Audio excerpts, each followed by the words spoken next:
It is tier list time for Alliance Inside format. It is looking to be a set that is shaking up the meta quite significantly. I want to talk about what I anticipate the new set to do. Of course, this is a first impression. I have just started a couple of days/weeks ago looking into the new stuff, testing some of the stuff in anticipation of national season coming up as well. We have a YCS this upcoming weekend. I'm going to be live for it as well, watch partying both of the days, and I'm excited to see what exactly is going to happen. I'm going to share my first impression of what I think the best decks are and which kind of decks like benefit from the set and which kind of decks don't. So I hope it's going to be helpful at least, and we're going to jump right in by establishing the baseline for the format. I'm not going to hold like Malice until the end or whatever. Like, we're going to talk about these because they're going to be very important in evaluating the other decks. So I'm going to say it right off the bat. Malice, top tier deck post Alliance Inside. I'm going to have a more dedicated discussion and a more dedicated video on the decks that I think are going to be top tier in the upcoming format and maybe how to approach beating them. So look out for that in the next couple of days. As a beginner, I think it's going to be a very combo heavy format. Malice is not going to be tier 0. I'll say it up front. I think the deck has counters. I think the deck has weaknesses. And I also think the deck has other competitors that will rival it in its position. I don't think it's going to be a situation where we're going to have only Malice, at least in my first impression. But I think it is very likely that Malice is just going to be considered the best deck in the format. The support from Alliance Inside solves so many problems for the deck. It's incredible. I just don't see a reason why this deck wouldn't be the best deck in the format, or maybe I'll talk about the other deck that I think has a chance to be the best deck in the format. The new Malice main deck monster being a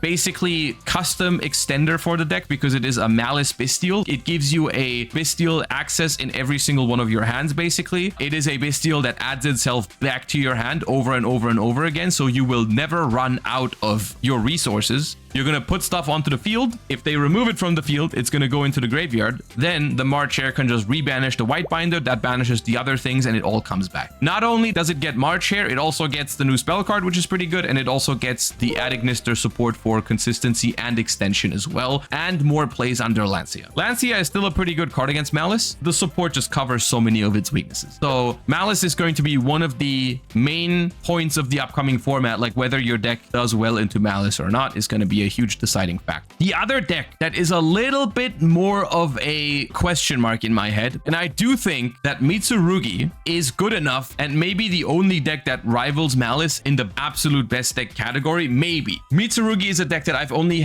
played around with for a couple of days. Like, I have sat down, I've tried to tinker some lists, and I've done some testing. The deck seems very strong. In terms of combo decks, I think they both have relatively similar weaknesses. Like, Malice has a silver bullet in Artifact Lancia. Mitsurugi has a huge silver bullet with Droll Lockbird. Here's the thing though. Mitsurugi hugely benefits from the fact that Droll Lockbird is kind of bad against Malice. You could argue that Droll Lockbird is sometimes okay against Malice because like they play the new backup Adignister and that adds a card, and then if you droll them, at least they can't add with Red Ransom and at least they can't draw with Jessie Cat. But for the most part, if you Droll Lockbird Malice, they still combo on you. They probably still win. You need Droll alongside multiple other hand traps for it to feel good. What that's gonna mean is that you're gonna have to make a decision going into next format. Will you main deck Droll Lockbird to cover for Mitsurugi, or will you not main deck Droll Lockbird to respect Malice more because there's other hand traps that are better against Malice? That, I think, is something that remains to be seen. If Malice dominates the top cut for YCS Providence, for example, then I think people are not going to play as much Droll Lockbird. I've seen a decent amount of deck lists for the new format already. I've seen people testing, and not everyone is maining Droll because they're not sure how many Mitsurugis there are going to be. The only thing that everyone knows for sure is that there's going to be a lot of Malice. The thing is, Droll Lockbird is still going to be in everyone's side deck because Mitsurugi is definitely expected at this point. People know that these cards are good. But yeah, I think both of these decks are incredibly strong going first. I think Mitsurugi is incredibly hard to stop with every hand trap that isn't Droll. The deck is not particularly weak to Uva, Purulia, or Meowth.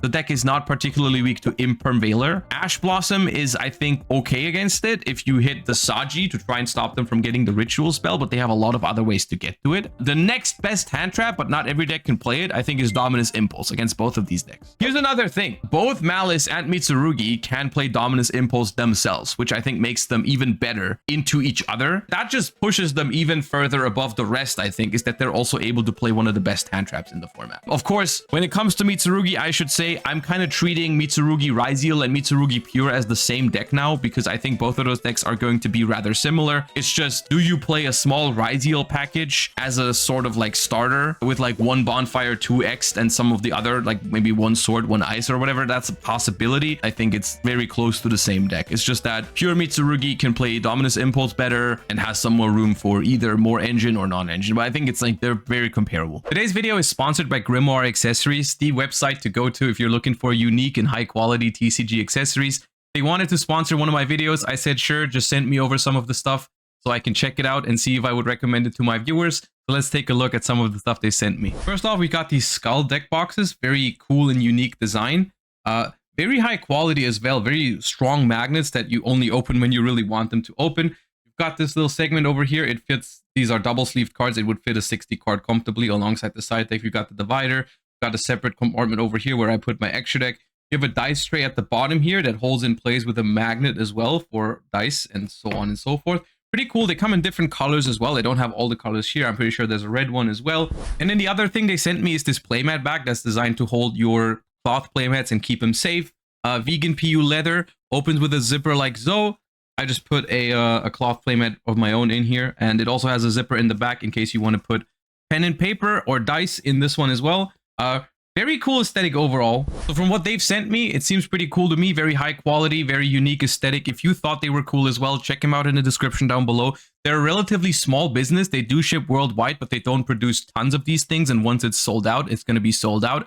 You can use Josh5 for 5% off. Once again, thank you to Grimoire Accessories for sponsoring today's video. Let's continue. I think the baseline for the format is these two decks. I would definitely classify them as very combo heavy decks. Both of these decks rely on a lot of one card combos to resolve. They have strong extenders in case the one card starters get hit in some sort of way. They make boards that are very, very hard to break if you let them fully play. Like, yeah, in a very traditional sense, they are both very strong combo decks. And so this is going to be what it's like for this upcoming format. There is competition for these two decks. I think these are just sorted arbitrarily. We're just going to go through one by one. Argo Stars, even with a new wave of support, this deck does not feel complete yet at all. I've taken a little bit of a look at it because I really like the concept, but I personally do not like this deck until it gets even further support. There is a new support card announced at some point, but for now, I think this deck is in a pretty bad spot. Blue Eyes, on the other hand, I think is one of the stronger contenders when it comes to mid-range. This deck has a strong enough end board to not be overrun by these two decks, and it has enough room for non-engine to beat these two. I think it's probably going to be towards the bottom of this category, if it's not even just the top of this category, but I think it goes here. The problem with this deck, and the problem with mid-range decks in general, like all of the decks that rely on being carried by certain non-engine, basically the hand trap decks, right? Like Fiendsmith, Control, or whatever. Against Malice and Mitsurugi, I feel like you are trading very unfavorably with cards like Imperm Veiler, etc., right? Like all of those cards, they trade rather unfavorably into them. So far, my impression was that most of the decks have been trying to just going second, use Molcharmies against those decks to just try stopping them from going too crazy. The problem with Molcharmies is that they will not just pass on nothing. They will make their half boards. And so the main thing we're going to evaluate these mid-range decks by is how well do they play into those sort of half boards. And Blue Eyes, I think, is okay at it, but not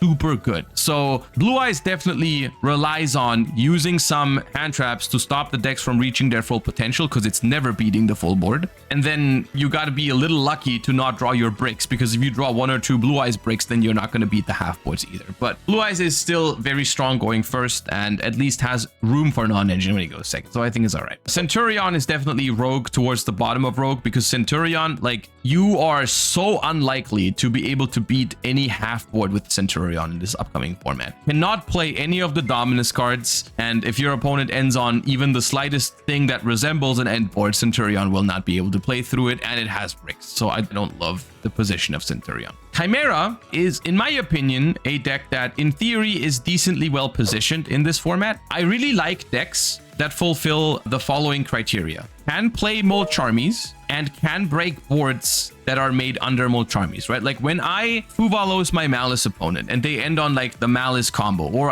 let's say I Perulia my Malice opponent and that's why they don't go for like the full backup Ignister combo with like Code Talker and stuff. They just end on some other more balanced board basically because I have Charmied them, right? Chimera can play very well into those sort of boards. The other quality that I really like about this is that it can make use of the Charmies when they're dead basically, right? Maybe you main deck them and you draw them when going first. Chimera can make use of them because you can discard them for Nightmare Apprentice. You can use them as fusion material when you're going second and let's say you draw a Charmy for turn, same thing, you can discard them. That is a pretty solid spot to be in. The reason why I don't think it's stronger than this is because at the core it is still somewhat of a combo deck and I think other decks do it better, as well as the deck is not super favorable into some of the cards that people play. Like Droll and Lockbird is going to hit the deck decently hard. Dominus Impulse is pretty good against it as well. I think Charmies are okay for it. You don't appreciate any of them, but you can kind of play under all of the Charmies, so I think that's more like a neutral on it. I don't think it's super weak, but it's also not strong into them. So that's why I think this is the type of deck that I would throw right in the middle. It's a solid deck. I think it's all right. Dragon Rulers are in here for my personal bit of copium. I just wanted to talk about them for a second. They are not going to end up in a very strong spot. Dragon Rulers are getting new support in Alliance Insight that is technically really cool. I've had some ideas on how to mess around with them. Just throwing an idea out there that I would like to see people experiment with. I don't think it is going to be top tier, but my initial thought with Dragon Rulers was I was trying to make a list work that had Primite cards in it for a couple of reasons, because I think Dragon Rulers are a pretty good grind engine and Primite really helps with that, and you don't need your normal summon in Dragon Rulers, so you can just banish a Redox to search your Ether Barrel basically every time. It's going to be very consistent to have access to it. I thought that was cool, and when you draw a normal monster in Dragon Rulers, it typically doesn't matter. You can just discard it for like the baby dragons and whatnot, so it's okay. That being said, there could not possibly be a worse timing for Dragon Rulers to release support, because everyone is going to be side decking Lancia because of Malice. Everyone's going to be at least side decking Droll because of Mitsu, which Dragon Rulers also struggle against. They do not do particularly well into the Molcharmies either. Well, Perulia is fine, but like the Meowl's Uva especially is going to be a pain to deal with. So as much as I hate to do this, I love these new cards with a little bit of a different timing. Maybe I would put them into Rogue or something to experiment with. I think it's going to be a very fun deck. I don't think they're in a good spot right now. I think it's such a bad spot to be in with Dragon Rulers if everyone is on Lancia, Droll, and so on and so forth. I don't know. When these decks are hit eventually, there's a world, but right now, even though the cards are really cool, so I wanted to bring it up, but yeah. Fiendsmith here stands for a variety of different mid-range control decks. Of course, Fiendsmith control has been a thing for a while now, whether it's Fiendsmith Kashtira, Fiendsmith Bestial, Fiendsmith Primite. All those decks are, I think, in very similar spots, which is why I'm grouping them together under Just Engraver. I think it's funny because with the latest ban list, myself included, everyone was like, where are the Fiendsmith hits? Why is Fiendsmith not on here? I think this format, the more I think about it, the more I feel like they didn't need to hit Fiendsmith, because none of the top tier decks are really going to abuse Fiendsmith. You're going to see a Fiendsmith engine here and there, but the pure Fiendsmith deck is just absolutely like only okay. I'm between this and this right now. Like Fiendsmith control, I think, is going to heavily depend on trading favorably with non-engine, right? Like Fiendsmith control was really good in Snake Eye format because Snake Eye was a deck that was somewhat weak to hand traps as long as you had enough of them. I don't know if the same thing is true for Malice and Mitsurugi. If you open Imperm Veiler against Mitsurugi, for example, Imperm Veiler was a hand that like Snake Eyes would almost never play through. Typically pretty solid, but against Mitsurugi and Malice, it's like, dude, if your opponent has the one or two cards that combine well, they're not gonna feel like they do anything. Mitsurugi, if you don't have Ash Blossom and they just open, let's say, Ritual Spell plus Ritual Monster, what are you gonna do? Like, you're just throwing all these cards out of the window, right? Like, the Ritual Monster is there, you want to imperm something, you have to discard another card from your hand. Like, you're just not gonna trade favorably. It's not gonna work. And this is the problem with this deck. The fair quote-unquote hand traps don't seem that good into this combo heavy format, which is also why I think it's going to be a combo heavy format, because Malice and Mitsu are not weak to those cards. Like, all the Ashes, Imperms, Veilers are only very limited in quality against those decks, and a lot of them, like the hand traps that are good against the decks, are only good against one of the decks. You can't just go and main deck Droll, for example, because it's not that good against Malice, and you also don't want to main deck something like Lancia because it sucks against everything else. So it's difficult to target these decks when you're going in blind into game one, right? So I don't see huge potential in Fiendsmith control right now, even though the the concept of the deck is still good, I think it's going to be a little bit too weird, because at that point, you're basically going to have to like start playing Charmies in the main deck, right? I've seen people main deck 6 Charmies almost every time. All of the lists that I'm seeing are like 6 Charmies at least. And some people are even going the full distance and play like Meowls in the main deck, because Meowls is actually solid against most decks at least, but it's very good against Malice. And like, this is the type of level that we reach in desperation when it comes to dealing with these combo decks, right? And so the problem with Fiendsmith control is it cannot do that unless you want to blind second, because if you're going first with Fiendsmith control and you're like, let me make a Caesar, and then your hand is 3 Charmies that are all dead because you went first, every deck is just going to run you over. So mid-range, unfortunately, is in a relatively rough spot for that reason, unless something very unexpected happens in this upcoming format and these decks somehow don't turn out to be as good as I'm thinking. But at least the first impression, these 2 decks are above the rest. Fire King.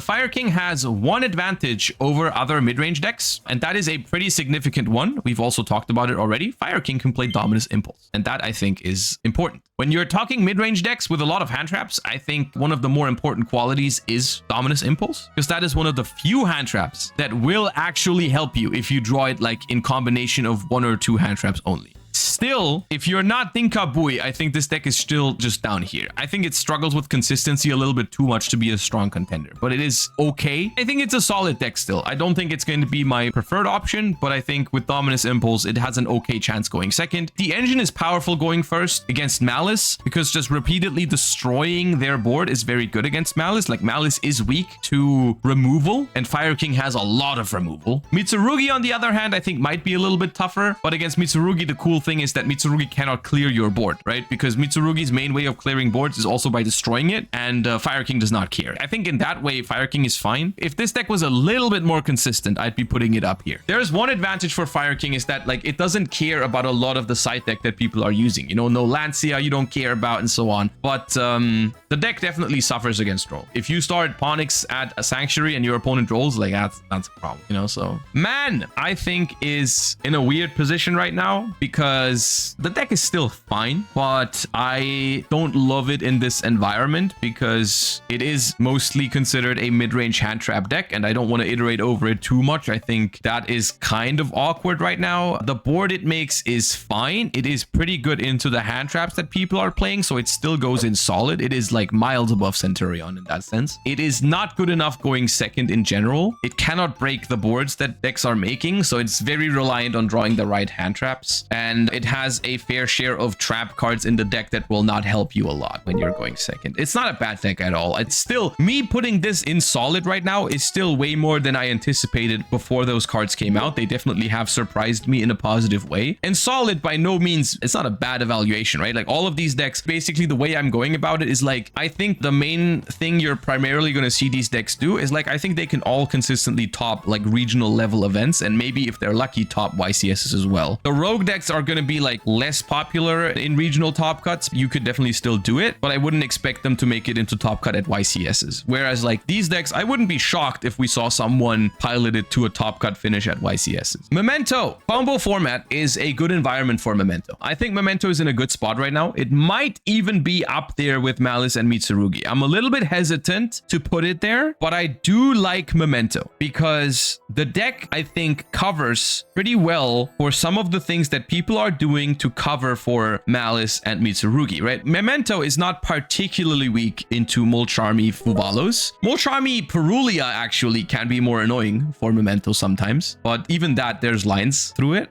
Droll Lockbird is okay against Memento, but the deck can play through it. Lancia, obviously, you don't care about. So I think Memento is decently well positioned into this upcoming metagame. I'm a pretty big fan of this deck. I think it is a strong combo deck. It's one of the scariest decks to get Molcharmied by, right? If you get Molcharmied by Memento, let's say you give him 2 cards and you make a half board, Memento most of the time just kills you. No questions asked. It's very good at doing that. The reason why I think Memento is also solid is because because Memento sometimes struggles with the fair hand traps, right? Like with Ash, Valor, Imperm. It has answers, but it is basically, at this point, when your opponent has Imperm, you just have to hope you have one of the quick play spells to play through it. And if you don't, then you have very little agency about being able to play through Imperm Valor or something. So if people play less copies of, let's say, Effect Valor moving forward, that is a very good thing for Memento, because you don't have to play the gamble of, do I have a quick play spell to extend? You can just learn the best combo lines under Huvalos, Meowls, and Perulia, while also learning how to respect Nibiru. And I think at that point, you're probably very fine with Memento. So that's why I like this deck moving forward. Ritual Beast, I think, has been slowly degrading into a rogue category where right now you have to be a special kind of into taking all the challenges if you're playing Ritual Beast right now. Like, deck is terrible into every single Molcharmy because you summon 1,000 times from everywhere. So any kind of Molcharmy you get thrown at, it's gonna suck. Lancia is good against you. Droll is okay against you. Nibiru is good against it. Every single card that people are playing in combo heavy formats is going to be good against your deck. Yeah, nah, it's a strong deck. It's in a very, very bad spot right now, I think. I would not recommend playing Ritual Beast, even though it is a cool and I know it's a fun deck, but nah, not right now. Regenesis is a new archetype from Alliance Insight that I wanted to bring up because I think the cards are pretty good. Now, for context, because I know not everyone is familiar with it, Regenesis is an archetype that is very reliant on 2,500 attack and defense monsters that all special summon themselves if you have other 2,500 attack monsters. They basically incentivize you to not summon from the extra deck a whole lot because all of the monsters have very solid on-field effects, so you want to keep them around on your opponent's turn. They have very good grind game because you send them to the graveyard to activate their effects on the opponent's turn, and then in the end phase, you get them back to your hand, and then you can resummon them next turn, and so on and so forth. Very grindy engine. The thing is, this concept is just not very good right now, unfortunately. Similar to what I said about Fiendsmith Control, solid concept, but not against combo decks, because the problem is, if you're going first and your board is not broken enough, these two decks are just going to run you over. You're not going to be able to enjoy the benefits of a good grind game and adding back all your stuff in your opponent's end phase if your opponent just beats you immediately, because you're not going to have an end phase. I think the most relevant version of this deck is Regenesis Kashtira, which I think going first, if you have access to the Kashtira engine as well, may be strong enough. Going second is going to struggle because I don't think it's particularly good at breaking boards. It's worth messing around with, which is why I wanted to bring it up. And I think it is still a solid concept, but I don't think it's going to be top tier because of the environment that we're in of heavy combo decks. So yeah, Regenesis worth trying out. I think it's just going to end up a solid choice, nothing too crazy.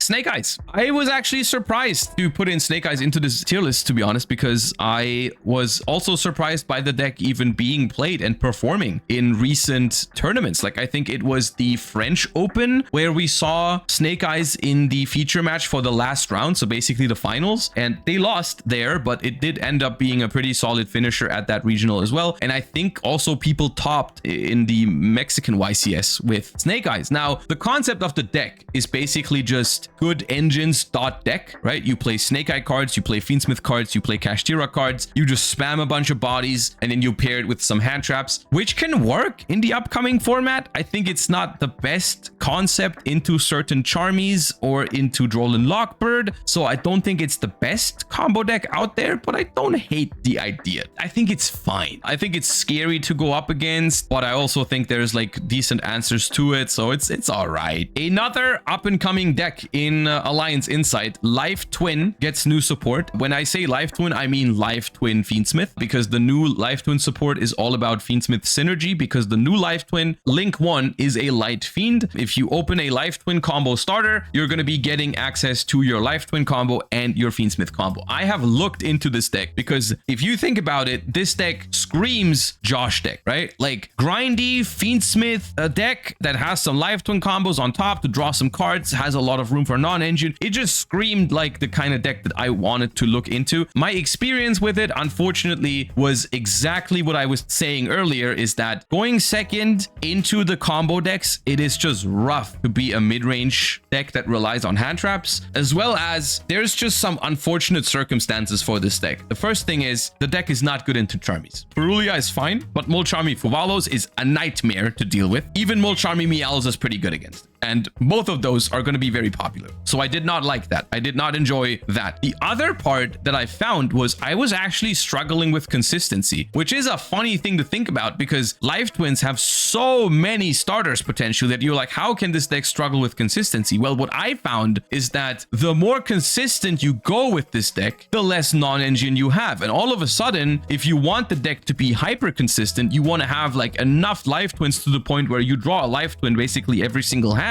You have to play like 12 to 15 starters, but then all of a sudden it's just the ratios are the same as the Malice deck, for example, right? Like you're playing like 12 or 15 Life Twins and some Fiendsmith cards, so you have room for like 18 non-engine or 20 or whatever. Malice has that too, but Malice just has maybe the more broken engine and it has the better extenders as well. Like, I mean, there's Life Twin extenders, but for the most part, it's not the same level as like Bestial Marcher, basically. I mean, it's not really a Bestial, but you know what I mean. You also can't play Impulse. You can't play Impulse because your deck's light. And you also can't play Purge because you play Darks in the Life Twins as well. So I like the concept of the deck. Once again, this is the thing, right? I like the concept of Life Twin. I like the concept of Fiendsmith control. I like the concept of Regenesis control. It's just not the time for it, I feel like. Like, this is the kind of deck where if the environment was a little bit different, it'd be great. But right now, I just don't think they are in a very good spot. I think what separates Blue Eyes as like the better mid-range deck here in this particular instance is that Blue Eyes is like better into Charmies as opposed to like Fiendsmith variations. Next up, we've got Water. I think Water is up there as a strong combo deck because Water, once again, it checks a lot of the boxes that I was talking about earlier. Water is one of the most terrifying decks to go first against if they Charmy you,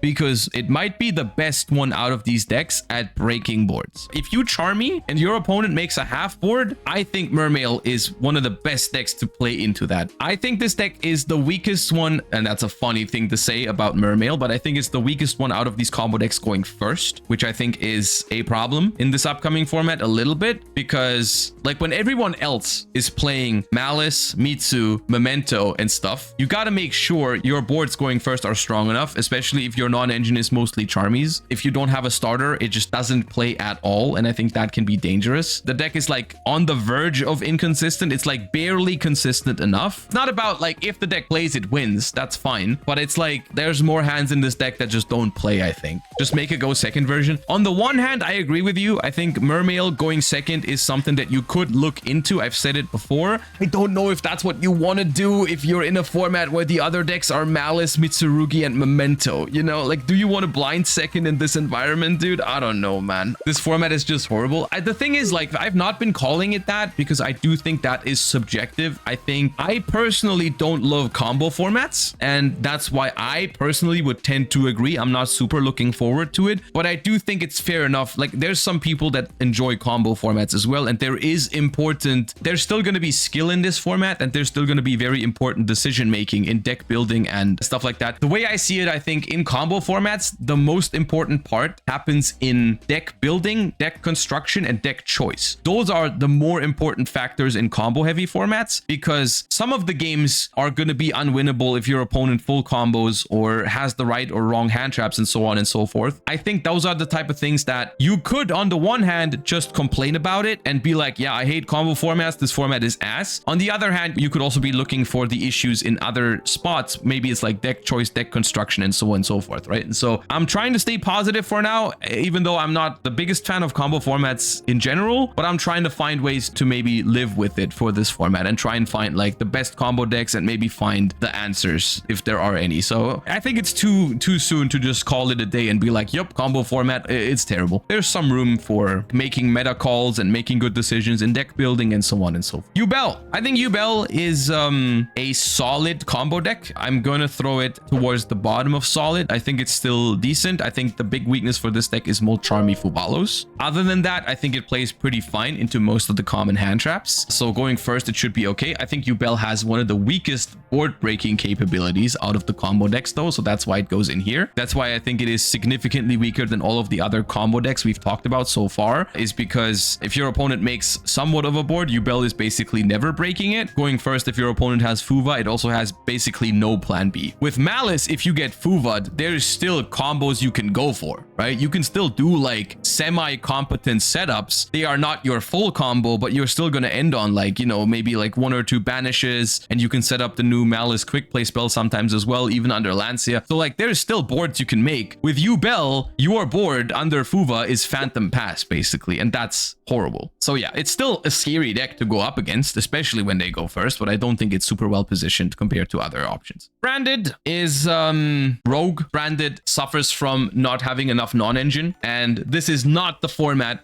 where you can break boards with just like a super poly, even though I think super poly is a powerful card in the upcoming format. The problem is, even if you can super poly against Malice almost every time if they full combo, Malice has their interruptions so layered and so spread out. They have stuff in the spell trap zone. They have powerful monsters on the field. They have hand traps because they play a lot of non-engine. They have March here in hand to banish stuff from their graveyard to come back. So it's like really difficult to just board break Malice, as well as both top tier decks in the format are going to be playing Dominus Impulse, and a lot of other decks are going to be trying to play Dominus Impulse because Dominus Impulse is very good against the top tier decks. Dominus Impulse messes up Branded, so I don't love Branded right now. I don't think it's in a very good spot. Crystron is a deck that looks pretty strong in theory. I think it is between top of solid and here. I have not personally messed around with it too much to say exactly where it is, but I do think Crystron is looking strong. It makes strong end boards. It has some weaknesses with some of the common hand traps. Like, correct me if I'm wrong, but Lancia is pretty good against Crystron. That makes me like kind of hesitant to throw it up here, but it looks solid. It makes good enough boards, I think, to win against the top tier decks in the format. It has decent non-engine slots and so on and so forth. I think it checks a lot of the boxes, just not all of the boxes. Goatee, I put it in here because they technically get some support in Alliance Insight. I think that was worth mentioning, but I still don't have enough hope into Goatee, unfortunately, because Lancia is still a thing. The problem with Goatee is basically, even if you get past the point of setting up, right? Like, you are able to set up with Goatee, which is already like, I feel like the biggest challenge. The deck just feels rather slow because you banish all of your things and then they come up on the next turn. So when you're going second, it's basically like you're trying to play into the board, but all your stuff is only going to matter on turn 3, which is a little awkward, I think. Also, banishing is just not the greatest form of disruption against Malice. So I don't know. The support is decent. Maybe at some point in the future. I think right now is not a good time to play Goatee. Labyrinth, I think there is one viable version of the deck, and that is Furniture Labyrinth right now, because that deck plays hand traps and you're gonna need hand traps. It also plays Dominus Impulse, and that is why I think it is okay. Somewhere in solid is where I would go with it. Somewhere just right down the middle. I think the deck is okay. I think being able to play some Charmies and discarding them with Furniture is good. I think being able to play Impulse is very good. The deck also has some neat synergies with Nibiru, which I think Nibiru is like pretty good against Malice if you can pair it with other hand traps. Not great against Mitsu most of the time, but Labyrinth is okay. The more I'm talking about it, maybe it's about here. Impulse is good against it though. Yeah, it's not perfect, definitely. If there was no Impulse in the format, the deck would probably be up here. But the way it is, I think, is right here. Okay. Ryzeal. When I say Ryzeal, I say mostly pure Ryzeal. I think there's also a way to play some potentially Fiendsmith Ryzeal, but they're kind of similar. I personally have a hard time evaluating this one. On the one hand, it sounds like Ryzeal checks a decent amount of boxes. With the new Star Ryzeal card, I think Ryzeal going first is pretty strong. It's very hard to hand trap Ryzeal to the point where they don't make Detonator, and even though Detonator is at 1, I think Detonator is still very powerful, at least against Malice. Against Mitsurugi, I don't know how strong your interruptions really are, but it's definitely okay. The deck also gets to play a lot of non-engine, and it also gets to play as many Charmies as you want, because the Charmies are not that big of a deal in Ryzeal, because you can normal summon them as level 4 monsters sometimes. Also, you can put them back into your deck with 7th Tachyon, because that's a card that you definitely play in pure Ryzeal. Star Ryzeal is a good card, makes your end boards, especially against Malice, like an end board of Ryzeal Cross, Detonator, and the Trap card is really good because it's removal based, and removal is very good against Malice. So I like it in that spot. You can play with the new Heraldic cards as well. I'm not sure if I'm a fan of that, but I personally think pure Ryzeal is a little bit better than people are giving it credit for at the moment. I would play this deck before I would play Blue Eyes, honestly. I think the deck is not that powerful, but I think if I was choosing a hand trap deck, I think I'm going Ryzeal over Blue Eyes. It might be personal preference, but Troll and Lockbird is like like a huge problem. I think Droll and Lockbird is a big problem for the 7th Ascension build, but other than that, I think it plays fairly well into the other stuff. Perulia, you're gonna give it 2 draws and still end on, like, most of the time, Detonator plus either Field Spell or Plasma Hole. Same thing against Fuva. I think it's okay. I don't know. I actually don't hate Ryziel as much in theory. I haven't tested it much though. Tenpai, you can play one of 2 ways, I suppose. You can play the Fiendsmith Tenpai Bestial deck, which is basically classified as a Fiendsmith control deck, so that's what I meant earlier. Pure, like, Tenpai, Blind Second, whatever, I think is a rogue deck. Of course, you can still catch people off guard by blinding second and throwing a bunch of more Charmies at them. Tenpai is technically one of the better decks to do that with, right? Just blind second and play like 9 Charmies is something you could do. Even then though, I am not sure how happy I am about blinding second in a format with these decks right here. Of course, you can kind of like build your deck in the best way possible for going second with Tenpai, but I don't know. Actually, you know what? With 9 Charmies, would I rather enter a tournament with Yubel or with Tenpai that had 9 Charmies? I think I would rather play the Tenpai, to be fair. I think I gotta restructure this a little bit. Like this, maybe? If I had to order these in the 9 Charmies with Gordian Slicer, yeah, maybe it's better than I'm giving it credit for. The problem is people are gonna send you first post side, but if you can win game 1 consistently, it'd be okay. White Forest. White Forest is a deck that I think it's very curious to look at White Forest, I feel like, because when I read the White Forest cards, I definitely anticipated the deck to be very strong. The problem with White Forest is that it just basically has a combination of smaller issues that all end up making it, like, as a whole, weaker than the other combo decks, I think, because White Forest randomly has more engine requirements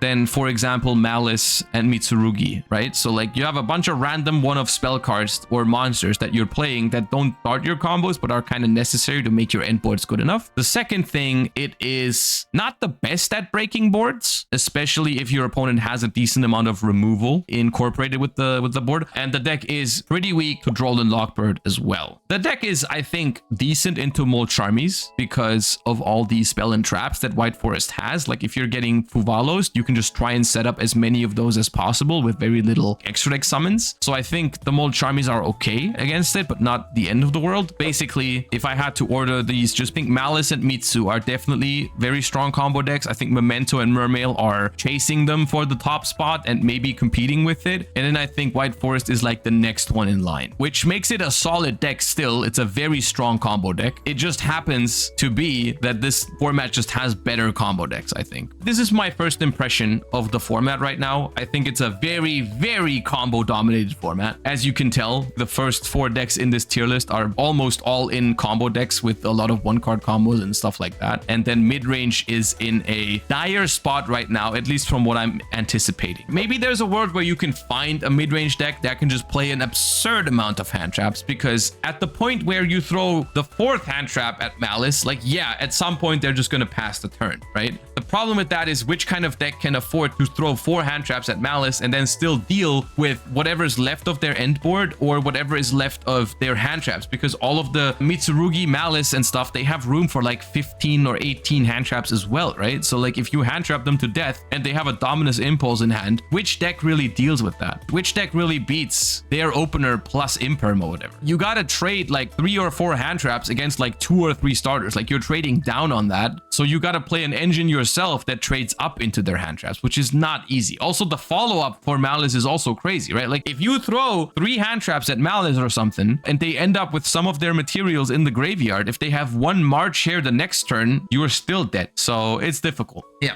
This is my impression of the format right now. Once again, the set isn't released yet, or when you're watching this on YouTube, it may have just been released, and YCS Providence is happening this upcoming weekend. So we're going to see if I'm right or not. Let me know your thoughts in the comments down below. Thank you for watching so much, and make sure to like and subscribe if you're watching on YouTube. Wish you a wonderful rest of your day, and see you guys next time. Bye-bye.